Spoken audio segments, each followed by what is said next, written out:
Hello, everybody. Um, my clients never say, we have a trust problem. They say things like, everything is taking longer than it should, or our team meetings feel tense, but everyone agrees anyway. Or in this organization, feedback is either missing or it's brutal. And you know what? That's not a performance issue, that's a trust issue. So, for those of you who I haven't met, I'm Marcy Fortnow with Engaging Play, and I work with leaders and teams on communication, collaboration, and how people actually work better together. And trust is usually at the center of it. What leaders often try to solve are the symptoms like the slow execution, the awkward meetings, lack of feedback, the resistance.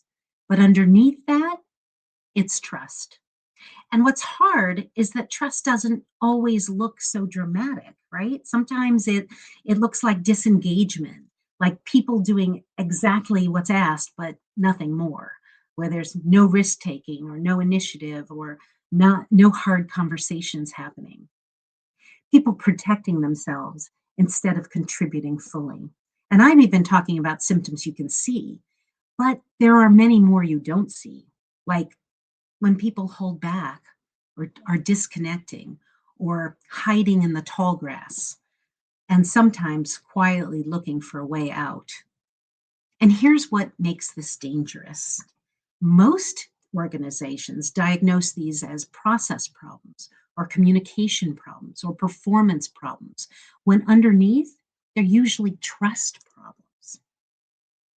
So let me give you a couple of examples. I have a client right now with departments that are arguing about process and procedure and touch points between teams. And on the surface, it looks like they don't get along. They waste time working around each other and they can't find agreement, and there is lots of complaining. But underneath it, trust is very low between these departments. And it's for a lot of reasons, some of which happened a long, long time ago. And because nobody addressed the trust breakdown, people build workarounds instead of building relationships. I have another client where everything takes longer than it should. Decisions drag, people hesitate, nobody wants to be the face out in front. And meetings are almost too smooth, right? Someone throws out an idea and everybody nods and says, yes, that sounds great. I'm good with it. But the meeting ends and suddenly the real meeting starts. There's Slack messages, there's side conversations, right? Quiet resistance, people explaining to each other why it won't work, but doing it privately because nobody wants to be the person who pushes back publicly. So ownership gets fuzzy, innovation dies, and teams stay stuck protecting the status quo. And that's not healthy agreement, right? That's a lack of safety and low trust. I also have a client who says feedback in their organization is either missing or traumatic. I'll be doing a feedback training with them at an upcoming retreat, which will be very cool. But it's not just a skills deficit, it's also a trust deficit. No shared agreement on how to care personally and challenge directly, right? Low trust teams weaponize feedback and they avoid feedback, or they save feedback until frustration explodes. And leaders accidentally train people not to speak by reacting defensively themselves or inconsistently or being punitive when hard conversations happen, right? So here's a question for you. What are you seeing in your team right now that might actually be about trust? Because here's the hard part, leaders often think trust is about personalities, and it's usually about conditions. The meeting culture, the consistency, the reaction people get when they disagree, whether mistakes are punished, whether feedback is safe, whether people believe leaders will actually do what they say. And you leaders, you can't control whether people like each other, but you can absolutely shape whether trust can grow. And here's the good news, right? Trust isn't random, it's designable. Not a one time fix, not a trust fall exercise, not a motivational speech. It's built in how you lead, how your team interacts, and what you normalize every day. As I like to say, simple, but not easy. So, here's a few things leaders can do to intentionally impact trust. And the first one is around creating agreements, right? Most teams operate on invisible rules nobody ever discussed.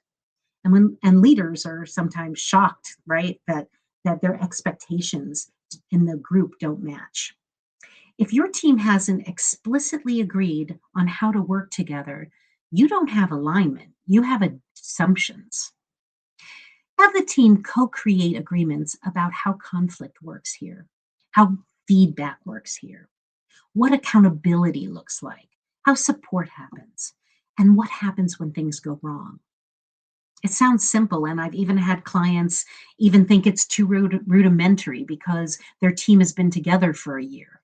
But if you haven't done this recently, you'd be surprised at how powerful it is. Another area you can impact is the meeting structure. Take a look at your meetings, right? Who speaks? Who stays quiet? That's your trust pattern on display. Structure can create safety.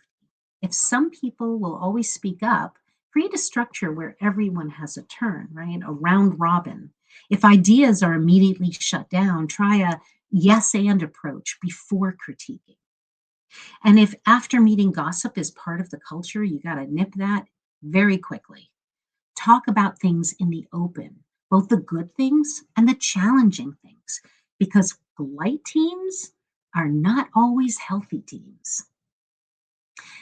And then, in terms of feedback culture, make feedback a shared norm, not a personal risk. If feedback feels risky, people will avoid it or it'll get delivered sideways. Feedback should be happening all the time. Celebrate wins, naming concerns, learning from failures, adjusting in real time. Not just the annual feedback, but feedback that's happening as part of the culture of the organization. When teams normalize both accountability and learning, trust grows. Low trust doesn't just hurt culture, right? It slows execution, it kills innovation, and weakens accountability, and quietly pushes good people out the door.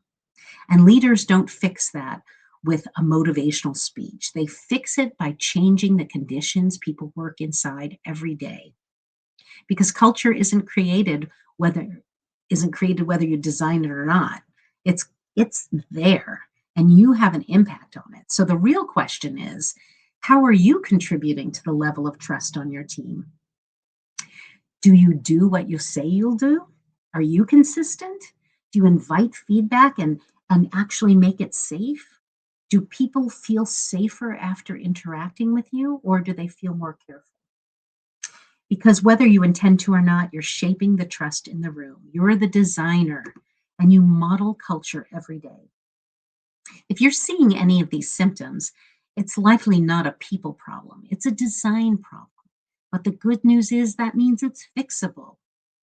You know, most leaders don't realize they have a trust issue until performance starts suffering. So I'm curious, what's the symptom you're seeing most often right now? Silence in meetings, slow decisions, avoiding feedback, something else? I'd love to hear it in the comments. And I'll leave you with one suggestion for now, a good one, right? Take one of the symptoms back to your team this week and just start the conversation. Just put it on the table and start the conversation. And you can maybe surprised what opens up. And if you want a thought partner, I'm always happy to have a conversation. Thank you so much and have a wonderful day.